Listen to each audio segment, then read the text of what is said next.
नमस्कार। 19वीं सदी, जब ब्रिटिश ईस्ट इंडिया कंपनी पूरे भारत में अपनी जड़ें जमा रही थी, उस वक्त पहाड़ों और जंगलों की एक बिल्कुल अलग दुनिया में एक जबरदस्त हलचल मच गई थी। ये कहानी है उन आदिवासी विद्रोहों की, जिन्हें आप जानते हैं, इतिहास की किताबों में अक्सर वो जगह नहीं मिलती जिसके वो हकदार हैं। ये एक ताकतवर साम्राज्य के खिलाफ तीरों से लड़ी गई एक जंग थी। तो आज की इस पड़ताल में हम यही समझने वाले हैं। हम देखेंगे कि आखिर कैसे औपनिवेशिक शासन ने उनकी पूरी की पूरी जीवन शैली को उथल-पुथल कर दिया। फिर विद्रोह की वो पहली चिंगारी कैसे भड़की। जानेंगे संथालों के महान हुल या विद्रोह के बारे में, और फिर ये भी कि कैसे उसे बेरहमी से कुचल दिया गया। और आखिर में सबसे जरूरी सवाल कि इन लड़ाइयों की विरासत आज हमारे लिए क्या मायने रखती है। तो चलिए, सबसे पहले उस दुनिया में चलते हैं जो अंग्रेजों के आने से भी पहले मौजूद थी। एक ऐसी दुनिया जो आत्मनिर्भर थी, आदिवासी समुदायों की दुनिया, जहां जिंदगी का अपना एक अलग ही संतुलन था। देखिए, आदिवासियों के लिए जंगल वो सिर्फ पेड़ और पौधे नहीं थे। नहीं, जंगल ही उनकी दुनिया थी, उनके जीने का आधार। लेकिन फिर बाहर से लोग आए और देखते ही देखते उनकी ये पूरी दुनिया हमेशा हमेशा के लिए बदल गई।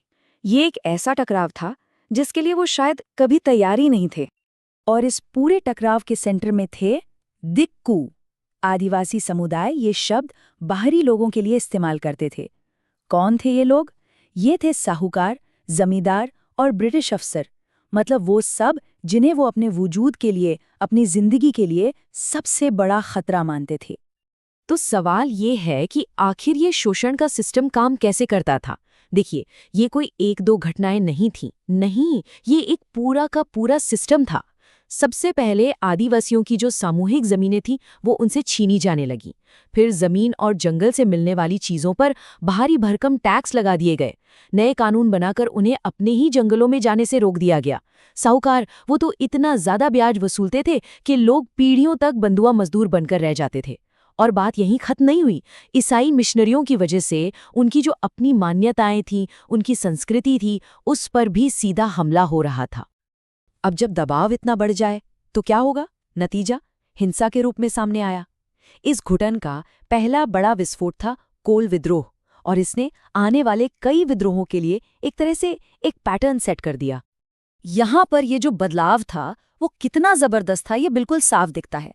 देखिए, पहले क्या था? जमीन पूरे समुदाय की हुआ करती थी। बाद में क्या हुआ? प्राइवेट जमींदार आ गए। पहले उनके अपने मुखिया थे, मानकी। उनकी जगह ले ली बाहरी टैक्स कलेक्टरों ने, जिन्हें ठेकेदार कहा जाता था। पहले चीजों का व्यापार आजाद था, अब तो नमक जैसी रोजमर्रा की चीज पर भी टैक्स था। और जहां पहले वो अपना शासन खुद चलाते थे, अब ब्रिटिश कानून और उनकी अदालतें थीं। सब कुछ बदल गया था। तो आखिर ये चिंगारी आग कैसे बनी? हुआ ये कि 1831 आते आते जब उनके मानकी यानी मुखियाओं से उनकी जमीनें भी छीन ली गईं, तो बस सब्र का बांध टूट गया। बुधू भगत जैसे नेताओं ने कमान संभाली और कोलों ने उन बाहरी ठेकेदारों पर हमला बोल दिया, जिन्हें वो अपनी सारी मुसीबतों की जड़ मानते थे। देखते ही देखते ये विद्रोह छोटा नागपुर के एक बहुत बड़े इलाके में फैल गया। लेकिन इसका दमन भी उतना ही भयानक था। थॉमस विल्किंसन की अगुवाई में ब्रिटिश फौज ने इस विद्रोह को बड़ी बेरहमी से कुचल दिया। और यहीं से वो पैटर्न सेट हो गया कि आदिवासी विद्रोह करेंगे और साम्राज्य अपनी पूरी ताकत से जवाब देगा। ये आने वाले संघर्षों का एक तरह से दुखद ट्रेलर था। चलिए अब बात करते हैं संथाल हुल की। ये स्वशासन यानी अपने राज के लिए एक जबरदस्त विद्रोह था। आपको बता दूं, हुल का संथाली भाषा में मतलब ही होता है विद्रोह या क्रांति। अब जरा एक नंबर पर ध्यान दीजिए, 82,790। ये नंबर ये अपने आप में एक पूरी कहानी कहता है। सोचिए, दामिने कोह इलाके में संथालों की आबादी सिर्फ 13 साल में 3,000 से बढ़कर 82,000 के पार हो गई थी। ये कोई नेचुरल ग्रोथ नहीं थी, ये ब्रिटिश नीतियों का सीधा नतीजा था।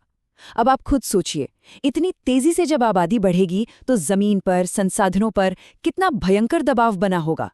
ये बिल्कुल एक प्रेशर कुकर जैसी सिचुएशन थी जो कभी भी फट सकती थी।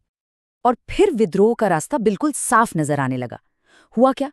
सबसे पहले साहूकारों और जमींदारों का शोषण बर्दाश्त से बाहर हो गया। फिर जब संथालों ने इंसाफ के लिए ब्रिटिश प्रशासन से गुहार लगाई तो उनकी एक न सुनी गई, उनकी अर्जियों को बस नजरअंदाज कर दिया गया। और तब सिद्धू और कान्हू मुर्मू, दो भाइयों ने आगे आकर कहा कि उन्हें उनके देवता ठाकुर बोंगा से एक दैवीय संदेश मिला है, और बस 30 जून 1855 को 10,000 संथालों ने मिलकर अपना राज कायम करने का ऐलान कर दिया। इस विद्रोह की कमान थी 4 मुर्मू भाइयों के हाथ में। सिद्धू, जिन्होंने एक पैरेलल संथाल सरकार ही चला दी, कान्हू, जिन्होंने दावा किया कि उन्हें देवताओं का आशीर्वाद प्राप्त है, और उनके 2 छोटे भाई चांद और भैरव। और इनका मकसद बिल्कुल साफ था, सारे दिकुओं को खदेड़ना और एक आज़ाद संथाल राज बनाना। लेकिन जब आप एक साम्राज्य को चुनौती देते हैं तो वो पूरी ताकत से पलटवार करता है, और ईस्ट इंडिया कंपनी की जवाबी कार्रवाई बेहद क्रूर और जबरदस्त थी। 15,000 से भी ज्यादा। इस दमन में 15,000 से ज्यादा संथाल मारे गए। ये आंकड़ा विद्रोह कितना भयानक था और अंग्रेजों की कार्रवाई कितनी क्रूर थी, दोनों की गवाही देता है। और इसी बीच एक बड़ी हैरान करने वाली बात भी सामने आती है। मशहूर लेखक चार्ल्स डिकेंस ने उस वक्त ये लिखा था कि संथाल लोग शिकार के लिए जहरीले तीरों का इस्तेमाल तो करते थे, पर उन्होंने कभी भी अपने दुश्मनों के खिलाफ इन तीरों को नहीं चलाया। डिकेंस ने कहा कि इस मामले में वो हमारे सभ्य कहे जाने वाले दुश्मन रूसियों से कहीं ज्यादा इज्जत के काबिल हैं। ये बात विद्रोहियों के अपने उसूलों को दिखाती है। विद्रोह को कुचलने के लिए अंग्रेजों ने अपनी पूरी ताकत झोंक दी। मार्शल लॉ लगा दिया गया, गांव के गांव जला दिए गए और नेताओं को चुन चुनकर पकड़ा जाने लगा। आखिर में सिद्धू और कान्हू को भी पकड़कर मार दिया गया, और इस तरह ये महान विद्रोह अपने अंत तक पहुंच गया। तो अब हम इस पूरी कहानी के आखिरी हिस्से की तरफ बढ़ रहे हैं। सवाल ये है कि इन विद्रोहों की आखिर विरासत क्या रही? क्या कुछ बदला? तो क्या हम ये मान लें कि ये सारी विद्रोह बस नाकाम कोशिशें थीं? क्या इनका कोई नतीजा नहीं निकला? देखिए, इसका जवाब सीधा हाँ या ना में नहीं दिया जा सकता। एक तरफ हाँ, जंग के मैदान में वो हार गए, लेकिन दूसरी तरफ उन्होंने अंग्रेजों को बड़े नीतिगत बदलाव करने पर मजबूर कर दिया, जैसे कि संथाल परगना एक्ट 1855 बनाया गया, जिससे आदिवासियों की जमीन को थोड़ी बहुत सुरक्षा मिली। इन विद्रोहों ने ये भी साबित कर दिया कि आदिवासी समुदाय एक होकर लड़ सकते हैं, और इससे आगे चलकर देश के राष्ट्रवादी आंदोलनों को भी प्रेरणा मिली। लेकिन हाँ, जमीन से बेदखली और विस्थापन जैसी चुनौतियां वो आज भी मौजूद हैं। तो ये समझना जरूरी है कि ये सिर्फ हिंसा की कुछ अलग अलग घटनाएं नहीं थीं। नहीं, ये अपने हक और अपनी इज्जत के लिए लड़ी गई जंगें थीं। और ये बात सिर्फ हम आज नहीं कह रहे। उस जमाने में एक बहुत ही अनएक्सपेक्टेड ऑब्जर्वर कार्ल मार्क्स, उन्होंने संथाल विद्रोह के बारे में कुछ ऐसा कहा था। भारत की पहली संगठित जन क्रांति। ये एक वाक्य हमें इन आदिवासी आंदोलनों को इतिहास में उनकी सही जगह पर रखने के लिए मजबूर करता है। वो सिर्फ कुछ विद्रोह नहीं थे, वो भारत के स्वतंत्रता संग्राम की पहली चिंगारियों में से एक थे।